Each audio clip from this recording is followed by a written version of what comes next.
reasons why I love you and none of them rhyme. 9 times 9, 81, Bonnie and Clyde. We got high and sat by the Wellington sign. I had one hell of a time, it's rock and roll to life. Welcome to the Green Tea, Freedom and Truth channel. This is Tristan. It's good to have the Green Tea team back for this Friday, the 2nd of October 2020 edition of the video log here in Taupo, New Zealand. A big thank you and much appreciation for everyone who has liked, shared, commented and subscribed. In the last 28 days we've had the channel's had over 3,000 views and over 300 hours of watch time, and that is awesome. We've been, for the last months, the channel's been getting over 2,000 views in the mid 2,000 views every 28 days, so I really appreciate that. And I appreciate the comments, everyone's comments that they're sharing. On this Sunday, the 4th of October, Sunday night, 8 p.m, I'm going to do a live stream. Just so people, we're going to have some questions and answers. If you have anything to share that you would, I'm getting a lot of knowledge and information from people commenting on my videos. So we're going to have a bit of a forum where we can ask questions. People can share information they have a chat. Just, you know, we're 2 weeks out, basically 2 weeks out from the election, and you know, it'll be YouTube live, there'll be live chat, live messaging chat. So yeah, 8 p.m. this Sunday night on YouTube only. So it'd be great to see the Green Tea team in there. So today I'm going to be talking about the legalized cannabis and the assisted suicide in the referendum in the election. So I'll start with the legalized cannabis, legalized weed.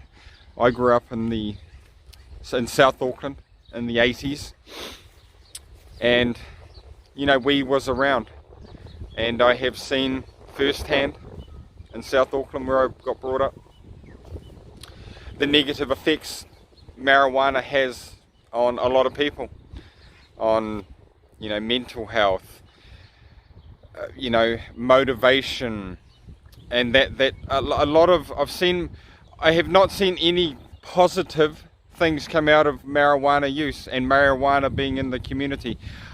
So I'm a no on the legalized. I would be more for some sort of decriminalization. I don't think people should be criminalized for, you know, and I'm okay with people choosing to smoke, but having the legalization process that the government's putting forward, there'd be, you know, possibly over 400 shops where people could buy marijuana. So the numbers smoking would be worse. And through this whole V-word situation, I've said people have seemed tranquilized by fear and free money. You know, having, you know, hundreds of shops through the country, you know, it's a big business. It would become possibly a big business with lots of tax take, you know, businesses profiting from selling marijuana, cannabis and THC products, you know, the big tobacco 2.0. And we have enough problems with alcohol.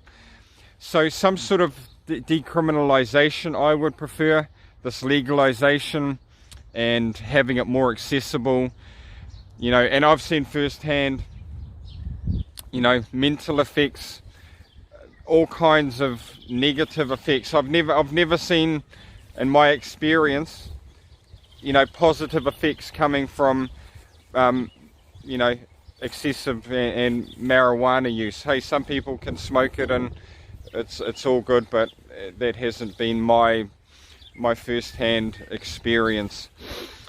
So yeah, that would be a no for me, and especially in the framework that they are trying to roll it out with this, like a big business. It's legalized, it's the shops, there's people profiteering off selling it, like the alcohol business or the cigarette business and that sort of thing.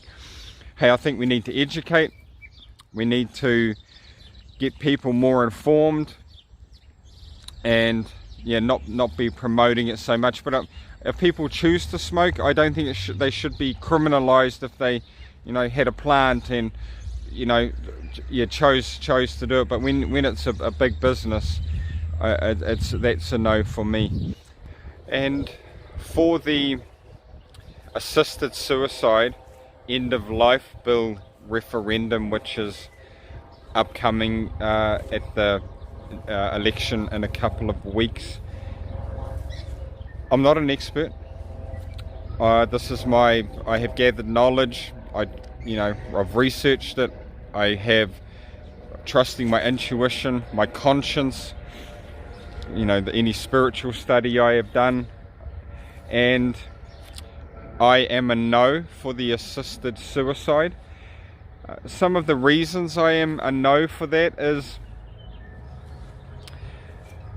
it's similar to the abortion thing. When that came out many years ago, abortion was going to be legal, safe and rare. Legal, safe and rare. Something that was not going to be used a lot, just in special circumstances.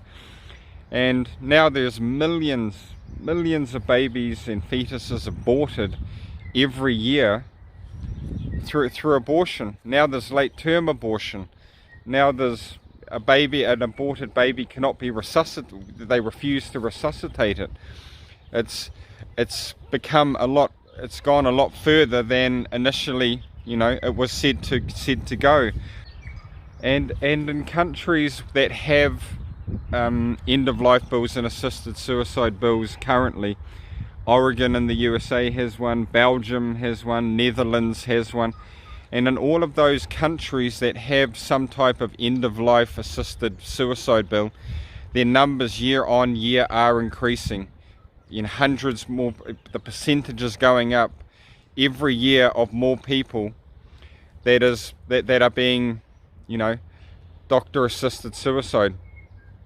So there's a fear, it is the type of thing that has the potential to really grow and be a major factor. And it also so it's something that could be will be a thin end of a wedge in a public health system where people maybe feel pressured, they don't want to be burdened on their family and that type of thing. And Antoinette James mentioned that to me, that the UN agendas and the agenda, they think the world is overpopulated, so they're trying to take people out in the beginning of life, the abortion, now late term abortion. Now they would like to take people out at the end of life with these assisted suicide type bills. And also, at the moment, if someone was going to jump off, and commit suicide, society would discourage them from doing that. Our society would say, hey, no, you matter, come in, we'll help you.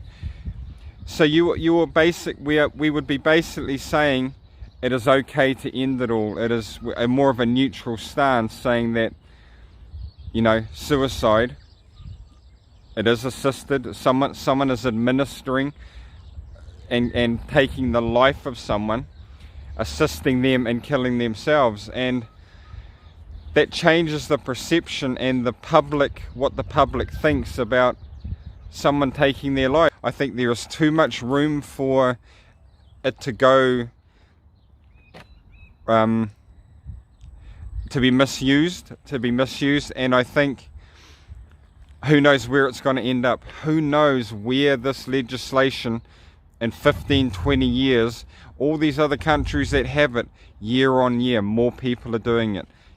The doctors don't know the patients that well. They're not like lifelong family doctors.